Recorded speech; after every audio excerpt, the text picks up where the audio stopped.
You don't belong here. The words cut through the air like a blade, sharp and deliberate. She had heard it before, too many times. But this time, it was louder. This time, it was public. She froze mid-stride, her running shoes scuffing the gravel path beneath her. It was just supposed to be a morning jog. The sun had barely risen, and the park was still waking up. The air smelled like damp earth and fresh-cut grass. But now, the peaceful morning was shattered. A uniformed officer stood in her path, his hand already resting on the holster at his waist. His stance said he was ready for trouble. I said stop. His voice boomed. She stopped. Not out of fear, but because experience had taught her that stopping was safer. At least for now. Turn around. Hands where I can see them. She raised her hands slowly, the way they teach you to do when you want to survive. What's the problem? Her voice was steady, though her heart pounded in her chest. The problem? The officer barked a laugh. You're trespassing.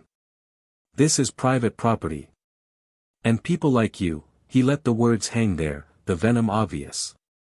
Don't get to act like they own the place. She opened her mouth to argue, but he didn't give her the chance. Where'd you steal that? He pointed to her smartwatch, then to the sleek headphones around her neck. Don't even try to lie. Her jaw tightened. She knew what this was. She had been here before. Different city, different faces, but the same story. The assumptions. The accusations. I didn't steal anything, she said, forcing calm into her voice. Oh, so now you're innocent. He took a step closer, his shadow falling over her. Let me guess, you're just out for a jog. Dressed like that? Please. She looked down at herself. Running tights. A tank top. Athletic gear that screamed discipline, not crime. Listen, she said, holding her hands higher, I have ID in my bag. Let me, don't move. The bark of his voice made heads turn. A couple walking their dog paused, staring. Another runner slowed, pretending not to watch. She took a breath, pushing back the heat rising in her chest. Officer, please. This is a misunderstanding. No, what's happening here is you getting exactly what you deserve, he snapped. Now get down. On the ground. Face down. Her stomach dropped. Not again. You don't need to do this. But he wasn't listening. Now. And then it happened. He shoved her. Hard. Her knee hit the gravel, scraping against the rough surface. Pain flared, but not as much as the humiliation. Her palms burned as they hit the dirt. She looked up at him, his eyes full of authority and something darker. People were watching now. Whispering. What are you waiting for? Down. She stayed on her knees, her breath coming faster now. Her fingers dug into the dirt as anger boiled beneath her skin. She had spent her whole life following the rules, doing what it took to be better, faster, stronger. She had trained harder than anyone else, endured sleepless nights, survived conditions most people wouldn't last an hour in. And now? Now she was here. On the ground. Being treated like nothing. The officer smirked, leaning closer. Thought you were tough. He tilted his head, voice dripping with condescension. Not so tough now, are you? Something in her snapped. She stood. He reached for his gun. But before he could draw it, her voice rang out. Calm. Sharp. Unyielding. I'm a United States Navy SEAL. The words hung in the air like thunder. The crowd went silent. The officer froze. What? She didn't move. Didn't flinch. I serve this country, she said, her voice low and steady. I fought for it. Bled for it. And I'm not afraid of you. His face drained of color. But the moment passed in an instant. "Get down," he roared again, desperate now, like a man losing control. She didn't move.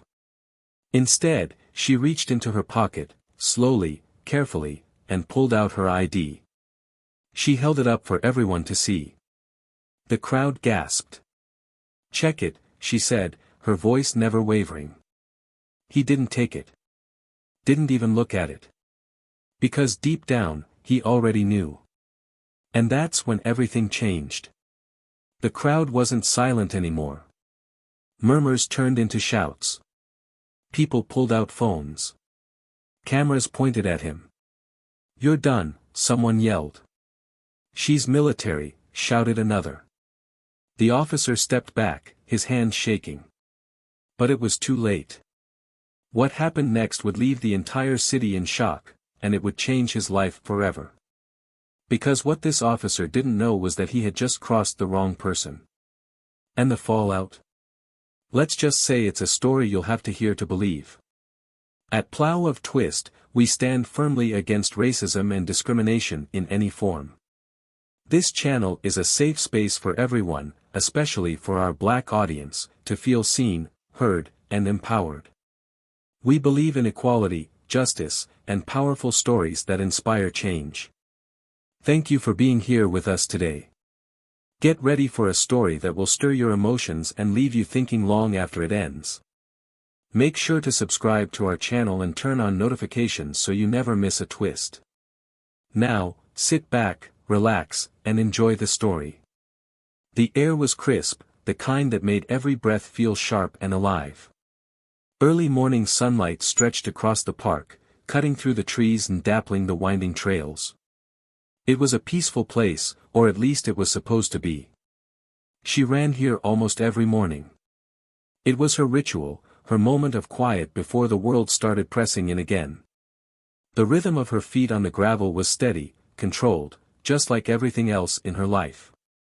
She liked it that way. Controlled. Her name was Jordan Reed. 34 years old. Lean, muscular, and disciplined in ways most people couldn't understand. Her dark skin glistened with sweat, but her breathing was even. Years of training had turned her body into a machine, but it was her mind that set her apart. Jordan had grown up on the south side of Chicago, the youngest of 3 kids and the only girl.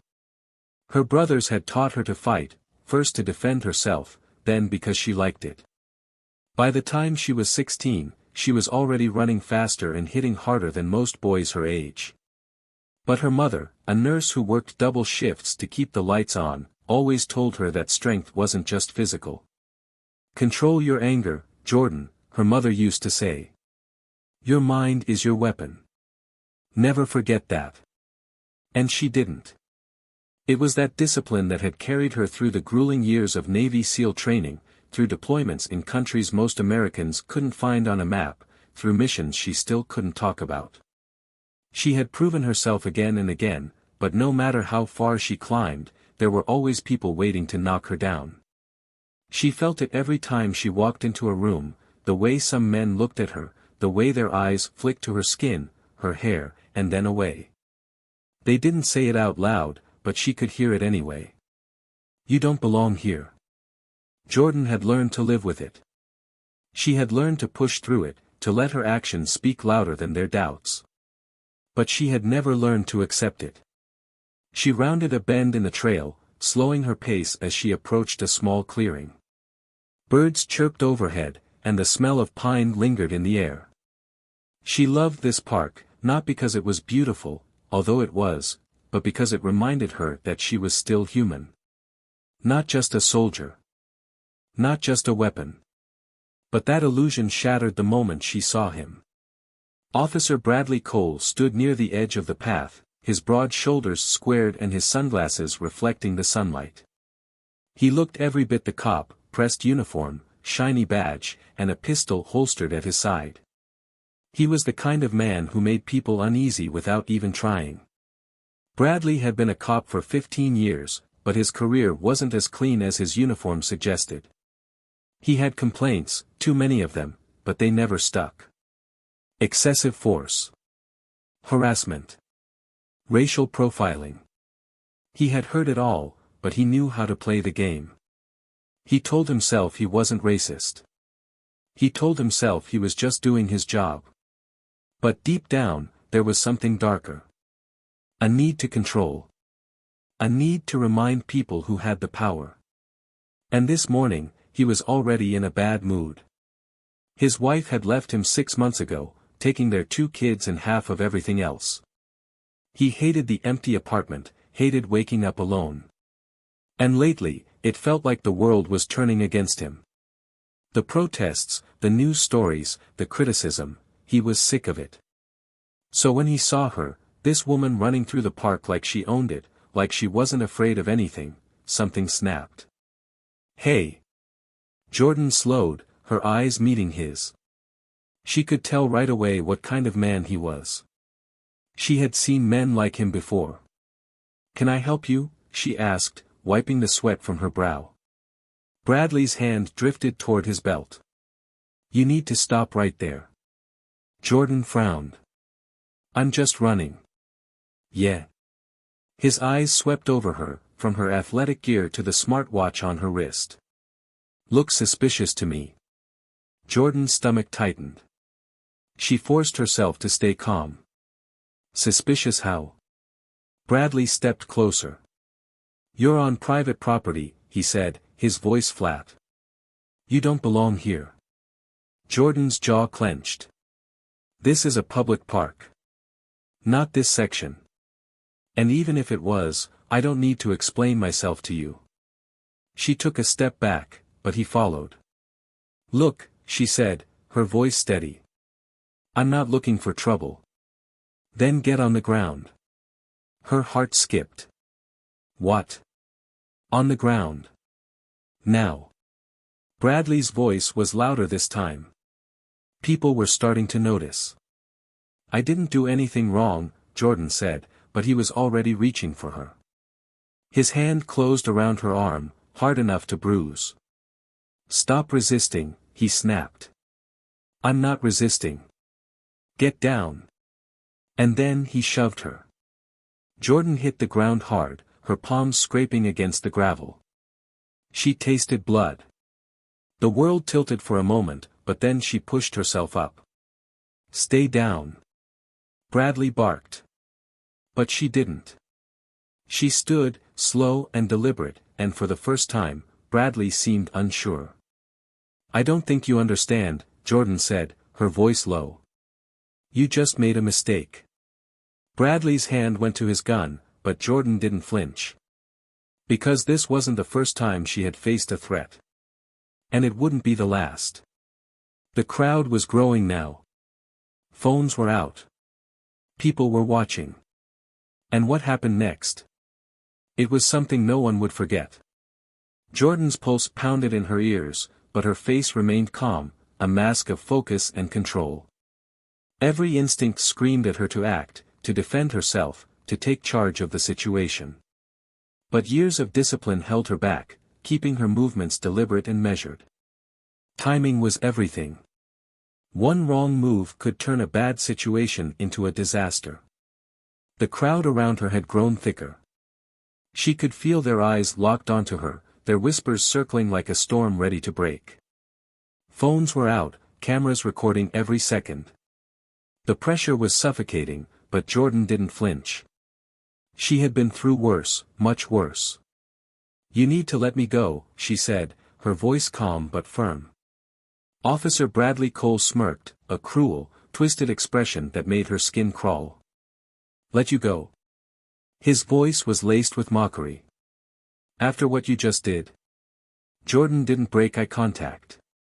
"I didn't do anything." Bradley took a deliberate step closer, invading her space, his breath sharp and sour. "You disobeyed a direct order," he growled. Her muscles tensed, but she forced herself to stay rooted. She knew better than to give ground. "This is harassment," she said, her voice sharp. Bradley's jaw tightened. "You think I care what you call it?" Jordan's chest burned, but she refused to show weakness. "I think you're making a mistake," she said, her voice measured and controlled. Something flickered in Bradley's eyes, anger, frustration, maybe even fear. But it passed quickly, replaced by something darker.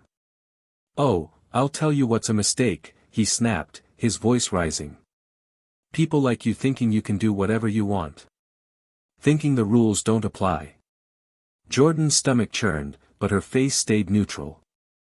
She had heard those words before, spoken in different ways, by different people. The venom was always the same. "People like me," she repeated, her voice cutting through the rising tension. Bradley's lips curled. "Yeah," he spat. "Exactly like you." And then, without warning, he shoved her again. Jordan staggered but didn't fall. Her feet planted firmly against the gravel, her muscles tightening. Her hands clenched into fists by her sides, but she didn't move.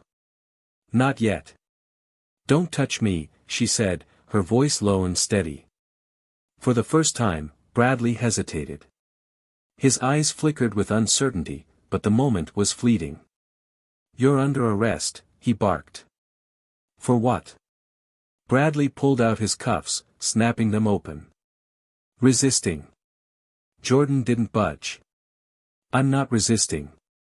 "Turn around." "No," Bradley's face darkened. "I said turn around." "You don't have the right," Jordan said, her voice unwavering. The crowd pressed closer. "You can't do this," someone shouted. "She didn't do anything. Leave her alone." Bradley's head snapped toward the crowd, his expression hardening. Jordan took the opening. "Listen to them," she said quietly.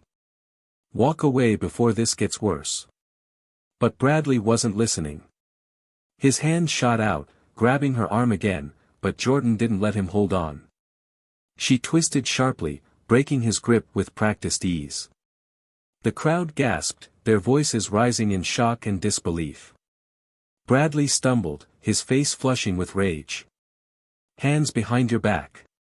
"Stop." Jordan barked, her voice cutting through the chaos like a blade. "You're out of line." And that was when it happened. Bradley reached for his gun. The world seemed to stop. Jordan's breath caught in her throat as the barrel leveled with her chest. Her mind raced, assessing her options, calculating the angles. She had faced down weapons before, bigger ones, deadlier ones, but this wasn't a war zone. This was supposed to be home. "Put it down," she said, her voice steady despite the chaos swirling around her. Bradley's hands trembled, just enough for her to notice. "Get down on the ground." "No," he took a step closer, his finger hovering dangerously near the trigger. "Don't make me do this." The words hit her like a slap. He didn't see her. Not the soldier. Not the fighter.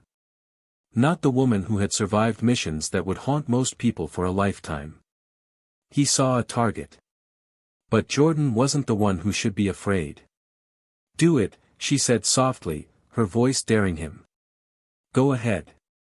Bradley blinked, his confidence wavering.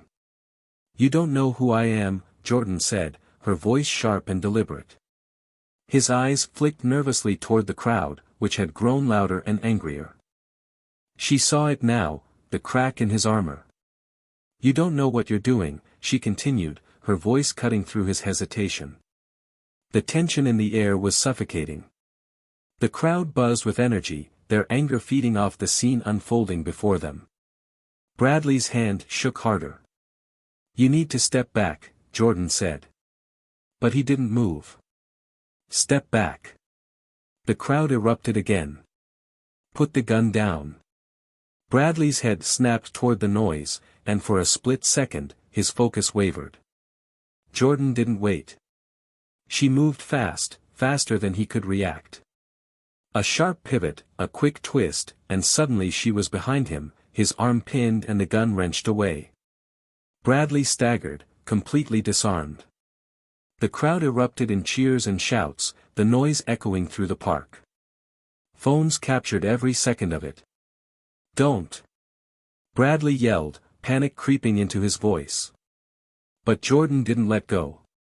"You don't know who you're messing with," she said, her voice low and sharp.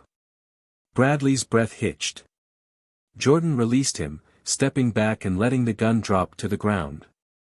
Bradley spun, his face pale and shaken, but he didn't dare make another move. Not now. The crowd surged closer, their voices rising in anger and disbelief.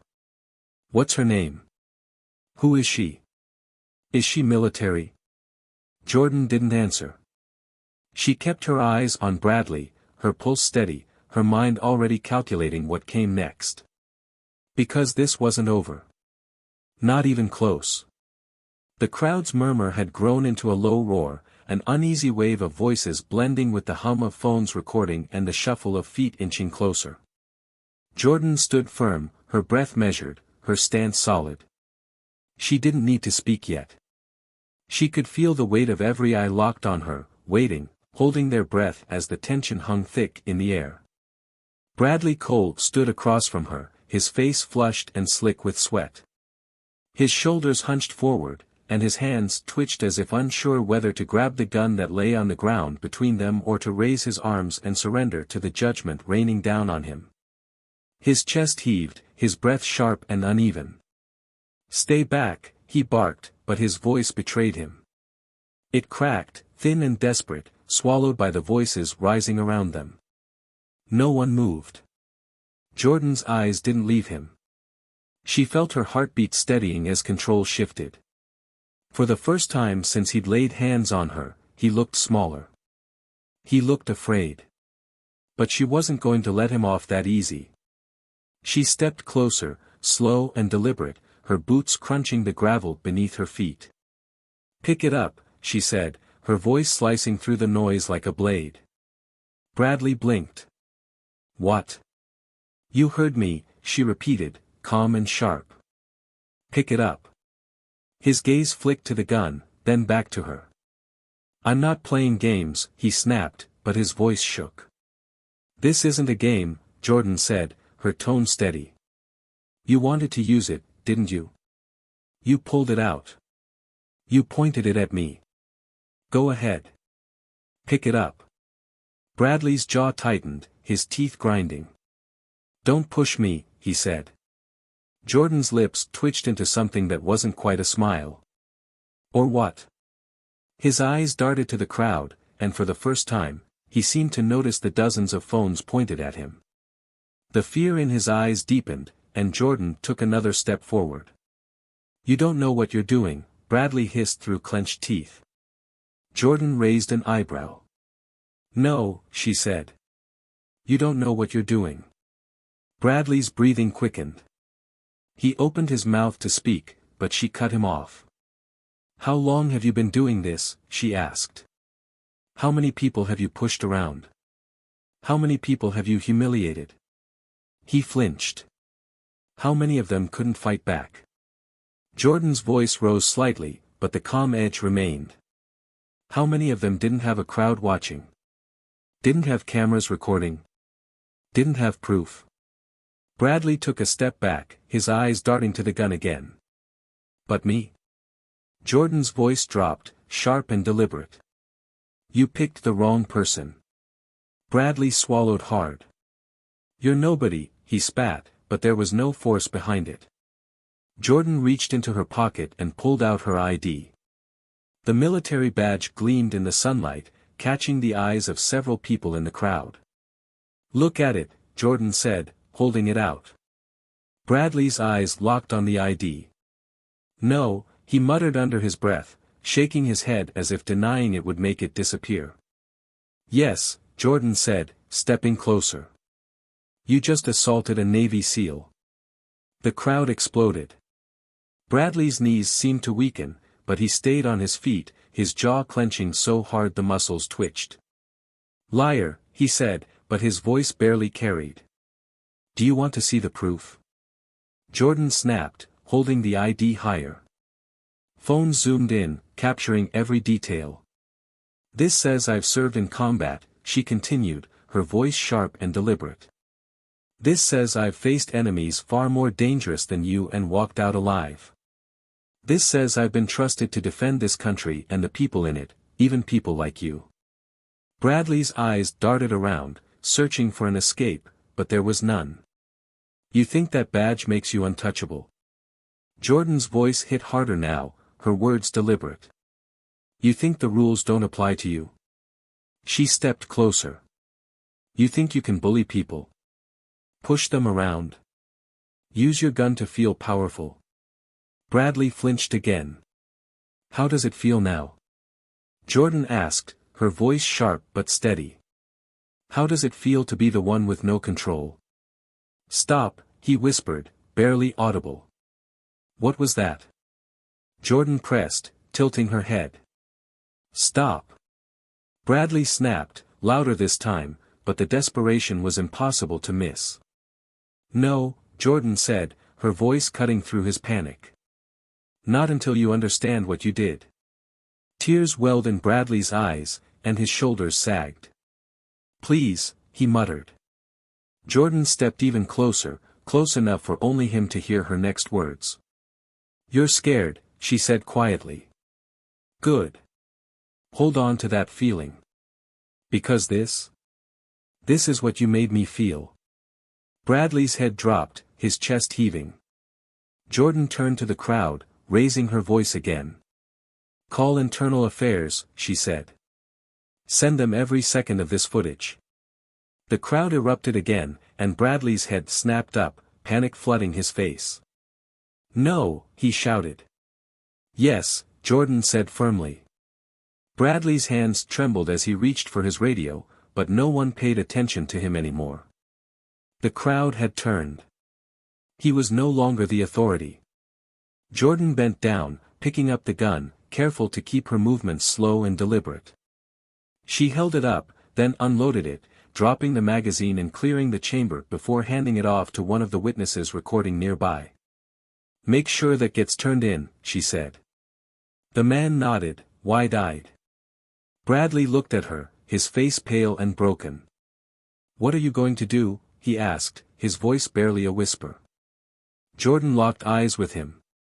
I already did it. And with that, she turned and walked away, leaving Bradley surrounded by the crowd, drowning in their judgment. The story wasn't over. Not for him. Not for her. But in that moment, Jordan knew one thing for certain, justice had already begun. Bradley's breathing was shallow, erratic. His eyes darted between Jordan and the crowd, the weight of 100 stares pressing down on him like a physical force. His hands trembled at his sides, fingers twitching as though they couldn't decide whether to clench into fists or reach for something, anything, to reclaim control. Jordan didn't move. She stood firm, her eyes locked on his, unblinking, unyielding. Her pulse was steady now, the adrenaline settling into sharp focus. You think this is over? Bradley's voice broke the silence, hoarse and brittle. You think you've won? Jordan tilted her head slightly, her expression calm but piercing. Won? She repeated. You still think this is a fight? Bradley's eyes burned with desperation. This isn't fair, he said, his voice rising. You don't understand what it's like. Every day, every single day, I have to deal with this. People questioning me, filming me, judging me. Do you know what that's like? Jordan's jaw tightened, but she didn't interrupt. She let him talk, let him unravel. I put on this uniform to protect people, Bradley continued, his voice shaking now. To keep order.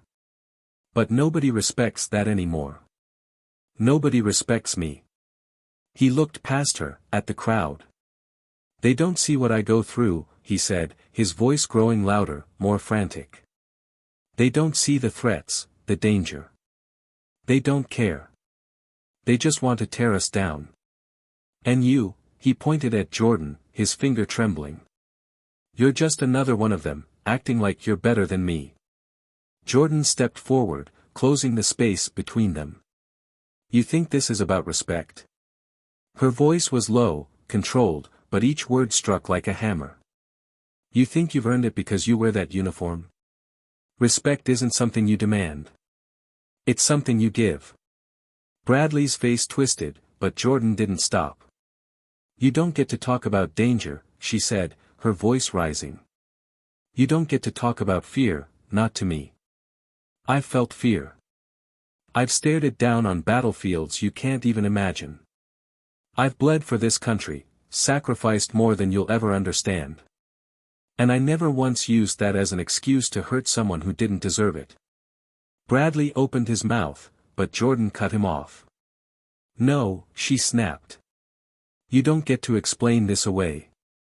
Not today. Bradley's shoulders sagged, the fight draining out of him. I didn't mean, yes, you did, Jordan said sharply. You meant every word. You meant every shove, every threat. You wanted to feel powerful. You wanted to remind me of my place. Tears welled in Bradley's eyes, but Jordan didn't soften. And now, she continued.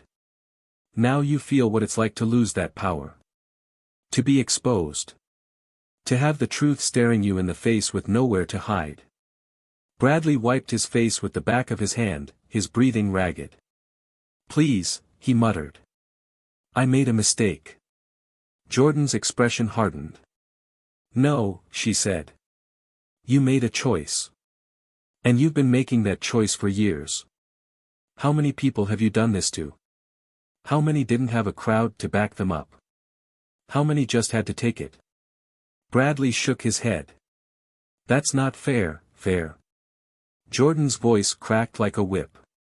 You want to talk about fair? Do you think it was fair when you shoved me to the ground? When you pulled your gun? When you tried to humiliate me in front of all these people? Bradley flinched as though her words had struck him. I can't fix it, he whispered. No, you can't, Jordan said. But you're going to face it. The crowd shifted, pressing closer. Voices rose, some angry, some demanding answers. Jordan didn't take her eyes off Bradley. This isn't just about me, she said. This is about all the people you thought couldn't fight back. And now they're watching. Bradley looked at the crowd, at the dozens of cameras pointed at him, recording every second of his humiliation. I didn't mean for it to go this far, he muttered. Jordan's eyes narrowed. That's the problem, she said. You never thought it would. You counted on getting away with it. But this time, you didn't. Bradley swallowed hard. Please, he said again, but the word was hollow, empty. Jordan stepped back, but her voice carried. Do you feel it now? She asked. Do you feel what it's like to be powerless? To be judged? To have your whole life hanging in someone else's hands? Bradley didn't answer. He couldn't.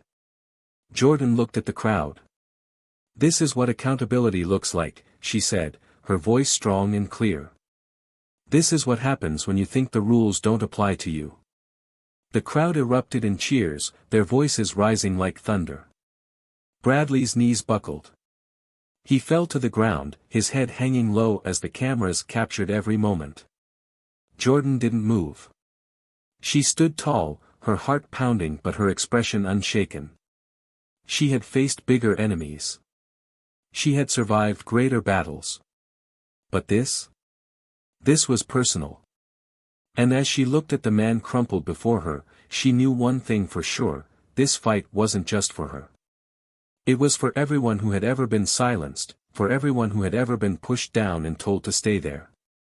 Bradley's voice broke through the noise, weak and trembling. What happens now? Jordan's eyes burned with fire. Now, she said, her voice sharp and final. Now, you answer for what you've done. The crowd roared again, and Jordan turned, leaving Bradley surrounded by the weight of his own choices and the judgment of the people he had once tried to control. And as she walked away, she knew this wasn't the end. This was just the beginning. Bradley remained on his knees, his head bowed as the weight of what had just unfolded crushed him. The crowd hadn't dispersed. If anything, more people had gathered, their faces a mix of anger, disbelief, and satisfaction. Phones stayed up, capturing every second. Jordan didn't look away. She stood tall, her chest rising and falling with steady breaths, her eyes locked on him as if daring him to stand up and face what was coming next. "Get up," she said finally, her voice sharp but controlled. Bradley didn't move. His hands were trembling, his shoulders hunched forward as though he were trying to disappear into himself. "I said, get up." Slowly, he looked up at her, his face pale and streaked with sweat. His eyes were red, wide, and glassy. He looked like a man who had lost everything in a single moment, and maybe he had. "Please," he said quietly. Jordan's jaw tightened. "Don't beg," she said. "Not to me." The words hit him hard. He swallowed, his Adam's apple bobbing, and then pushed himself shakily to his feet. The crowd reacted immediately, shouts, jeers, more phones lifted to capture his broken posture and the humiliation written all over his face. He flinched, his gaze darting around like a trapped animal searching for an escape. "There is no way out of this," Jordan said, her voice low enough that only he could hear her. "So stop looking for one." His eyes flicked back to hers, and for the first time, she saw something crack in him, fear giving way to desperation. "I didn't mean for it to go this far," he whispered. "I know," she cut him off. "Don't do that. Don't make excuses." He blinked rapidly, his breath quickening again. "I'm not, you are." Her voice didn't rise, but it didn't have to. Each word landed like a hammer. "You're still trying to justify this. To explain it away like it wasn't a choice." But it was. Bradley's shoulders slumped further. "You have no idea what it's like," he muttered. Jordan stepped closer. What's like?" she snapped. "Having people judge you? Assume things about you without knowing anything? Being treated like you're less than human? Because if that's what you're about to say, then yes, Bradley, I know exactly what that's like." His mouth opened, but no words came out. "And here's the thing," she continued, her voice cutting through him. "I learned how to live with it. I learned how to push through it without taking it out on someone else. But you let it rot you from the inside out. And now it's spilling out all over everyone else." Bradley's eyes dropped to the ground, shame radiating from him. Jordan didn't stop. "You thought that badge gave you power," she said. "You thought it made you untouchable. But it didn't. It never did.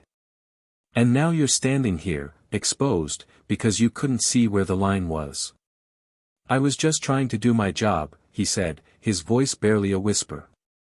Jordan's head tilted. "Were you?" Bradley hesitated. "Because to me," she said, "it looked like you were trying to remind me, and everyone else, that you had the power. It looked like you wanted to humiliate me because you could." Bradley's lips pressed into a thin line. "Do you even hear yourself right now?" she asked, her voice sharp. "Do you hear how pathetic this sounds?" Bradley flinched, but he didn't argue. The crowd was restless now, shifting and murmuring, but no one moved to leave. Everyone was waiting to see how this ended. Jordan turned to them, her voice rising just enough to carry. "You all saw it," she said, sweeping her gaze across the crowd. "You saw how fast it happened. How quickly things escalated. And now you're watching the aftermath. This," she gestured toward Bradley, "is what happens when people think they're above consequences." The murmurs grew louder, but Jordan wasn't finished. "This isn't about me," she said. "This is about the system that lets things like this happen. The system that protects people like him until it's too late." Bradley looked up at her then, his eyes sharp despite the panic still swimming in them. "You think you're better than me?" he snapped, his voice suddenly loud again. Jordan didn't flinch. "No," she said. "I think I'm better than what you just did. And so is everyone here." The crowd roared in agreement. Bradley's fists clenched, but he didn't move. "You don't know what this job does to you," he said. You don't know what it's like to go home every night feeling like the world hates you just for doing your job. Jordan's eyes narrowed. And you don't know what it's like to be hated before you even open your mouth, she snapped. To walk into a room and know people have already decided who you are. To be guilty before you've even done anything. So don't you dare stand there and act like you're the victim. Bradley's mouth snapped shut. This is what accountability looks like, Jordan said, turning back to the crowd. And it's about damn time. The cheers erupted again, louder this time, the sound echoing off the trees and buildings nearby. Jordan looked back at Bradley one last time, her voice dropping so only he could hear. You're going to face this, she said. Every part of it. And you're going to learn what it feels like to have no power. Bradley's face crumpled, his shoulders sinking under the weight of her words. Jordan didn't wait for a response. She turned and walked away, her step steady, her head high. The crowd parted for her, their voices still rising behind her as Bradley stood frozen, surrounded by eyes that saw him for exactly what he was. But Jordan knew this wasn't over. The consequences were just beginning, for both of them. And whatever came next, she would be ready. Bradley stood frozen, his feet planted as though moving might shatter what little dignity he had left. The crowd hadn't let up. Their eyes bore into him, their voices rising in waves of condemnation, disbelief, and anger. Jordan's back was to him now, but he could still feel her presence, like the weight of a storm that had passed but left destruction in its wake. Wait, Bradley said, his voice hoarse, almost a whisper. Jordan didn't stop walking. Wait, he called louder, his voice breaking. Jordan paused but didn't turn around. The silence that followed seemed to stretch endlessly, swallowing the noise of the crowd for just a moment. What could you possibly have to say now? Jordan finally asked, her voice steady but sharp. Bradley swallowed hard, the words catching in his throat. Please.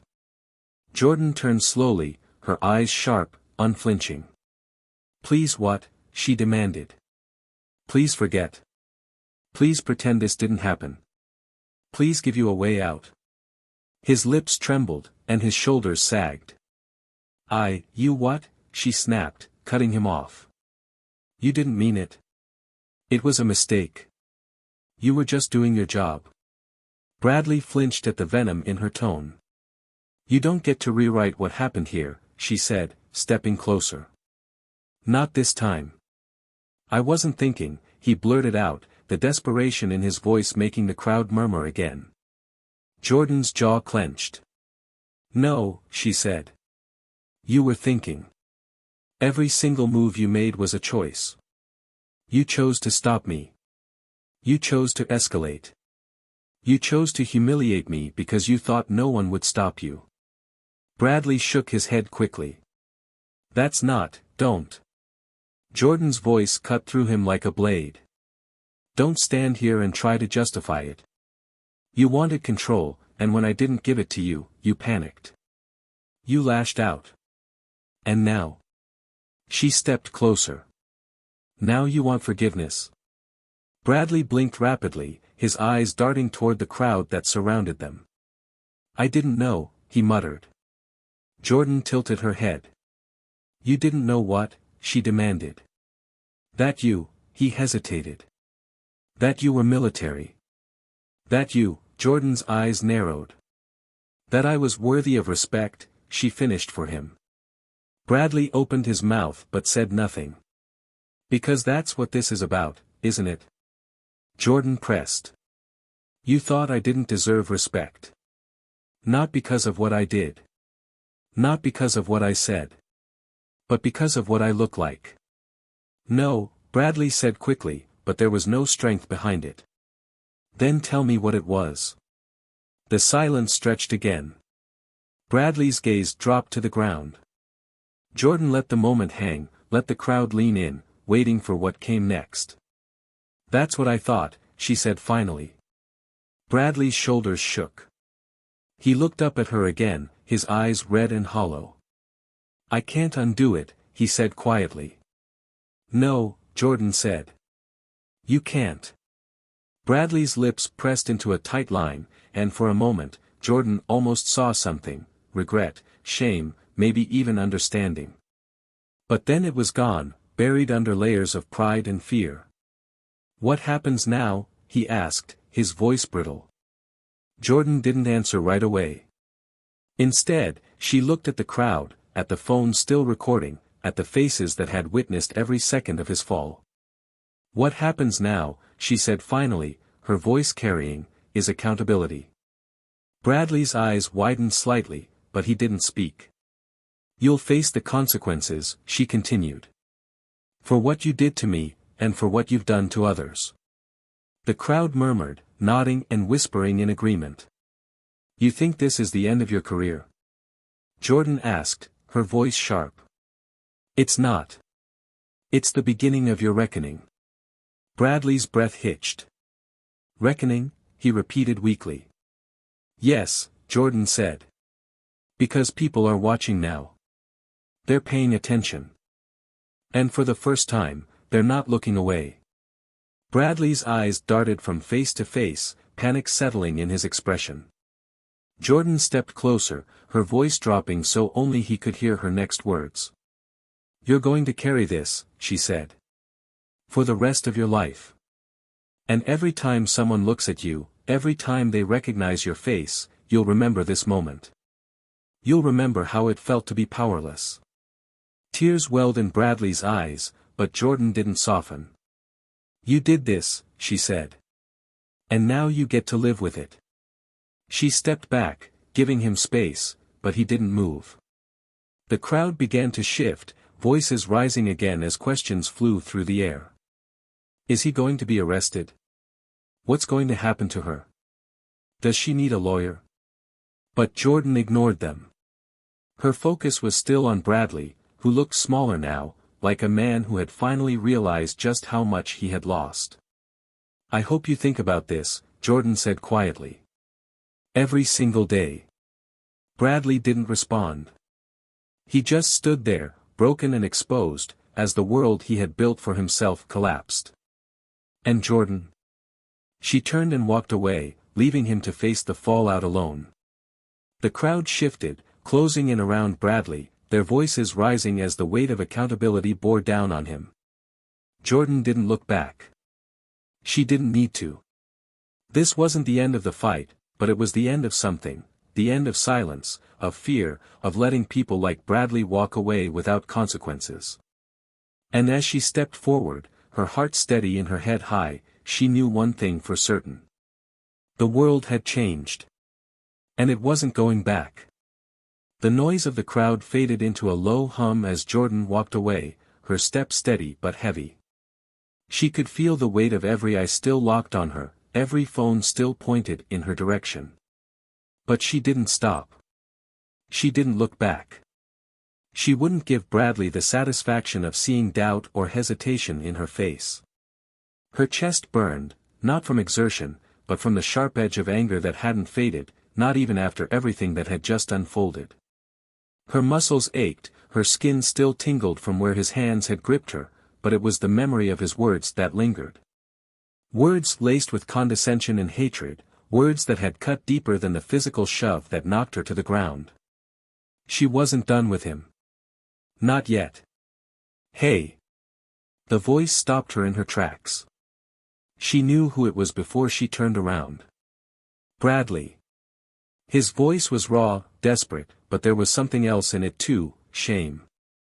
She turned slowly, her expression hard. He was still surrounded by the crowd, but the people had backed off just enough to form a loose circle around him, like sharks circling prey. Bradley looked smaller now, his shoulders slumped, his uniform disheveled. His eyes were red, and his hands hung limply at his sides. "Don't walk away," he said, his voice cracking. Jordan's eyes narrowed. "Why not?" "Because you can't just leave it like this." His voice rose, teetering between frustration and fear. Jordan took a step closer, her gaze locked on him. "Leave it like what?" she asked sharply. "Like you finally faced the consequences of your actions? Like people finally saw you for who you really are?" Bradley flinched. "No," he said quickly. "That's not what," she snapped, cutting him off. "Not fair. Not right. You don't get to decide what's fair anymore."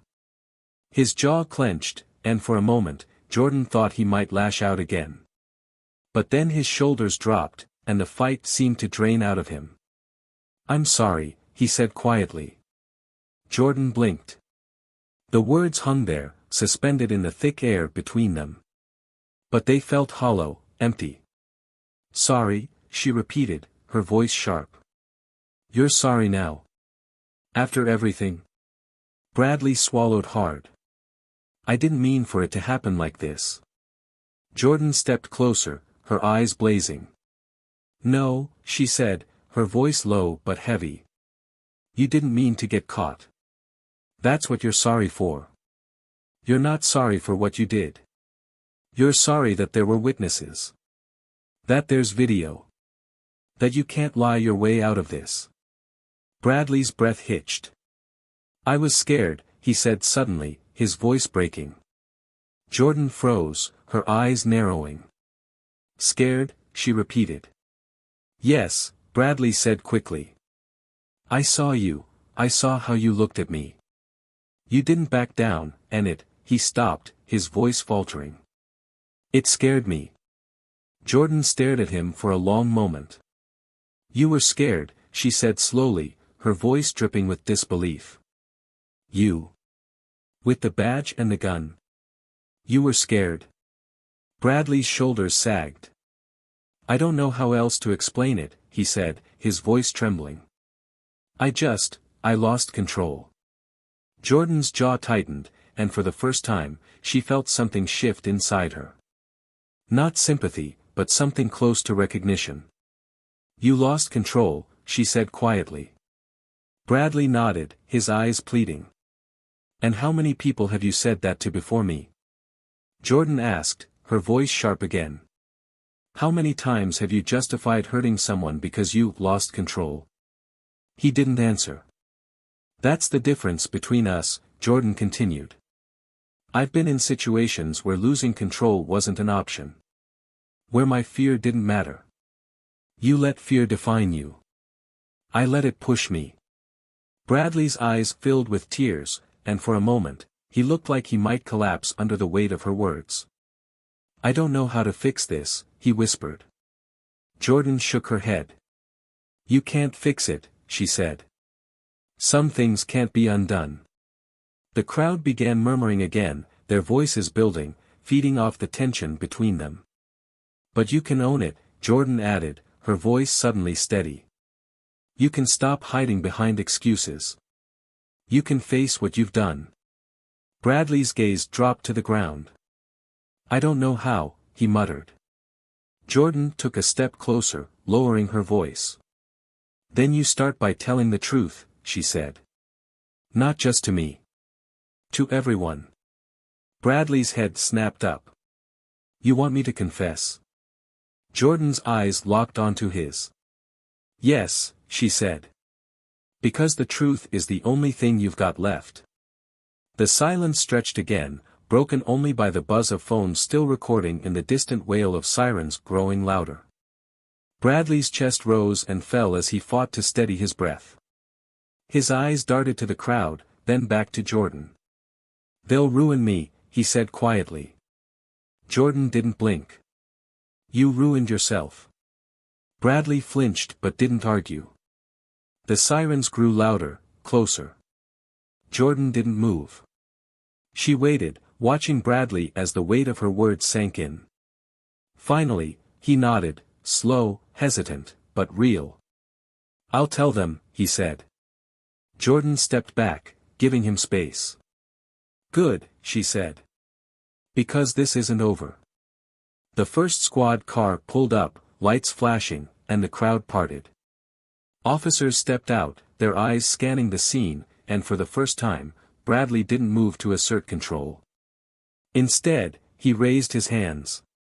And as they approached him, Jordan saw it, the moment the power shifted completely. Bradley Cole, the man who thought he was untouchable, was finally facing judgment. But Jordan didn't feel relief. Not yet. This wasn't the end.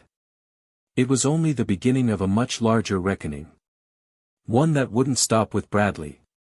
And as the officers cuffed him and led him away, she turned to the crowd, her voice steady as she spoke. "Keep filming," she said. "Because this story isn't over." The courtroom was packed. Rows of faces filled the seats, some familiar from the park that day, others strangers drawn by the headlines. Cameras lined the back wall, their lenses capturing every movement. The tension in the air was suffocating, and the hum of whispered conversations ebbed and flowed like an undercurrent threatening to break the surface. Jordan sat near the front, her posture straight, her expression calm, but her fingers tapped lightly against her leg, a rhythm she couldn't quite shake. She had been here before, not in a courtroom, but in this exact moment. The moment before judgment. The moment where everything hung in the balance. Bradley was led in, his wrists shackled, his shoulders slumped. He looked thinner, more tired than the last time she'd seen him. His uniform was gone, replaced by a plain suit that didn't fit him quite right, as if even his clothes were trying to distance themselves from him. He didn't look at her. The judge's voice cut through the murmurs, calling the room to order. Bradley rose when instructed, but his eyes stayed fixed on the table in front of him. The charges were read aloud: misconduct, abuse of power, assault, and each word seemed to chip away at him. Jordan watched closely, waiting for something to break through, some sign that he truly understood the damage he had caused. When the judge asked if he had anything to say, Bradley hesitated. For a moment, it looked like he wouldn't speak, but then he cleared his throat. I made mistakes," he said, his voice hollow. "I let my anger and fear get the better of me. I hurt someone who didn't deserve it." He paused, his voice cracking. "And I can't take that back. But I take responsibility for it." The courtroom was silent. Bradley's lawyer placed a hand on his shoulder, but Bradley didn't move. He kept his head down as the judge spoke, delivering the verdict, guilty. The sentence was harsh but fair, and as the judge's gavel struck, the sound echoed through the room, final and absolute. Bradley turned once as they led him away, his eyes briefly locking with Jordan's. She saw something in them then, remorse, maybe even gratitude. But she didn't nod or acknowledge it. She had already given him more than enough chances to make things right. As the room emptied, Jordan stayed in her seat, letting the weight of the moment settle. It wasn't triumph she felt. It was something heavier, relief mixed with exhaustion. Justice had been served, but the scars would remain. Days turned into weeks, and the footage from that day in the park continued to circulate. It sparked protests, debates, and investigations into the department. Other officers were suspended, some fired, and reforms began to take shape. It wasn't perfect. It wasn't enough. But it was a start. For Jordan, the attention was overwhelming. Reporters hounded her, strangers stopped her on the street to thank her, and invitations poured in for interviews and speaking engagements. But she didn't want the spotlight. She hadn't done this to be famous. Still, she couldn't ignore the platform she now had. She started speaking out, not just about that day, but about the deeper issues that allowed it to happen. She met with activists, lawyers, and lawmakers, pushing for change. And slowly, she began to feel something she hadn't felt in a long time: hope. Bradley's story didn't end with his sentencing. Behind bars, he was forced to confront the consequences of his actions, stripped of the authority that had once shielded him. He joined a program aimed at rehabilitating former officers, attending counseling sessions and confronting his biases head-on. It wasn't an easy process, and it didn't erase the damage he had caused. But it was a step toward redemption. Months later, Jordan received a letter. It was from Bradley. He didn't ask for forgiveness. Instead, he thanked her. For holding him accountable. For forcing him to face the truth. For not letting him walk away unscathed. She didn't respond, but she kept the letter. Not as a reminder of him, but as a reminder of what accountability looked like. Jordan didn't stop fighting. She didn't let her story fade into a headline that would be forgotten. She turned it into something bigger, a mission. She trained officers, led workshops, and became a voice for reform. And through it all, she never lost herself. She ran every morning, just like she always had. The park was still her sanctuary, but it felt different now. Stronger. Safer. One morning, as she finished her run, a young girl approached her. She was nervous, clutching a notebook in her hands. "Are you Jordan Reed?" Jordan smiled. "Yes." The girl's eyes lit up. "I saw you on TV," she said. "You're amazing." Jordan knelt down to her level. "You know what's amazing?" she asked. "Not being afraid to stand up for yourself. No matter who's trying to knock you down." The girl smiled, and Jordan felt something shift again, something lighter this time. Because this wasn't just about her anymore. It was about everyone who saw her fight back and realized they could, too. And as she watched the girl run back to her parents, Jordan knew her fight wasn't over. It was just beginning. Now, take a moment to think about this story. About the choices we make and the power we hold, whether it's a badge, a camera, or our voice. What would you do if you were in Jordan's position? Would you stand your ground? Would you demand justice? And what about Bradley? Do you believe he can change? Or are some mistakes too big to forgive? We want to hear your thoughts. Share your opinions in the comments below and let us know how this story made you feel. And don't forget, if you want more stories that challenge, inspire, and keep you on the edge of your seat, make sure to subscribe to Tales of Twist and turn on notifications so you never miss the next twist. Thank you for watching.